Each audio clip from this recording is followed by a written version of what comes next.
হুজুর করতে এলো রে। এই দেখতে পান না আপনি যত সব। এই দোস্ত থাম। হুজুর সরি, আপনার লাগেনি তো? না বাবা, আল্লাহ রক্ষা করেছে। তোমরা এত তাড়াহুড়া করে কোথায় যাচ্ছিলে? আসলে হুজুর, আমার এক বন্ধুর বাসায় দুর্গাপূজার দাওয়াত আছে, ওখানেই যাচ্ছিলাম। ও হুজুর, আব্বু এই যে অজুখানার টাইলসের টাকাটা দিতে বলছিল, এই যে। আল্লাহ তোমার আব্বুকে উত্তম প্রতিদান দান করুক। তোমরা পূজায় যাচ্ছিলে বললে? জি হুজুর, প্রতি বছরই যাই। কেন?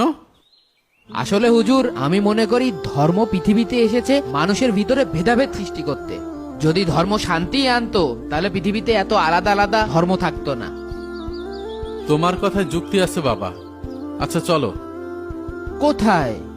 আপনি যাবেন হুজুর পূজা দেখতে? হ্যাঁ যাব, চলো।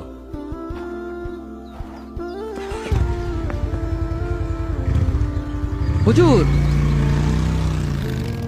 হুজুর, বুঝলাম না, আপনি পুজো মণ্ডপে গেলে বিষয়টা কেমন হয়ে যায় না?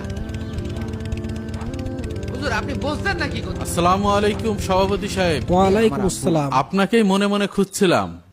কেন? আমাকে একটু হেল্প করতে হবে। জি বলেন, কি সাহায্য করতে পারি? হুজুর, হুজুর আমার দেরি হয়ে যাচ্ছে। আরে দাঁড়াও। হ্যাঁ? এই ভাই, হ্যাঁ একটু এদিকে আসেন।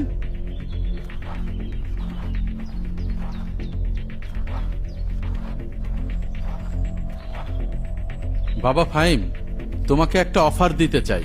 আমাকে? হ্যাঁ, কি অফার হুজুর?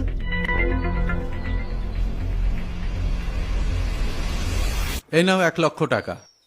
এই টাকা পুরোপুরি তোমার। এটা দিয়ে তুমি যা খুশি করতে পারো। কিন্তু কেন হুজুর? শর্ত শুধু একটাই, তোমার আব্বুর সামনে এই লোকটাকে আব্বু বলে ডাকতে হবে। হুজুর আপনি এটা কি বললেন? আপনি কি পাগল হয়ে গেছেন? আমার বাবার সামনে অন্য আর একজনকে টাকার জন্য আমি আব্বু বলে ডাকবো? হুজুর কি হয়েছে? আমি তো কিছুই বুঝতে পারছি না। কেন পারবে না বাবা? উনি তো একজন সম্মানিত লোক।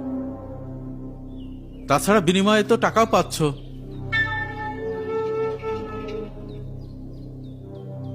কও কও, আব্বা কও। আমার বাবা এখানে দাঁড়িয়ে রয়েছে। এই 1,00,000 টাকার চেয়ে আমার বাবার সম্মান অনেক বেশি। আমি এই সামান্য টাকার জন্য আমার পরিচয় বিক্রি করতে পারবো না।